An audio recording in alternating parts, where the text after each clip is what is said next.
First, push the vacuum cleaner behind the machine. Take out the short vacuum tube. Unplug the vacuum cleaner lid. Install the vacuum pipe. The other end goes under the machine. Find the machine and connect to the vacuum inlet. Loosen the main bearing screws of the pedals. Only install the screws and nuts.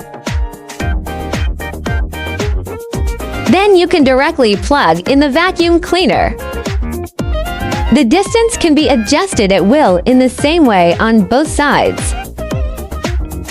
This will work normally.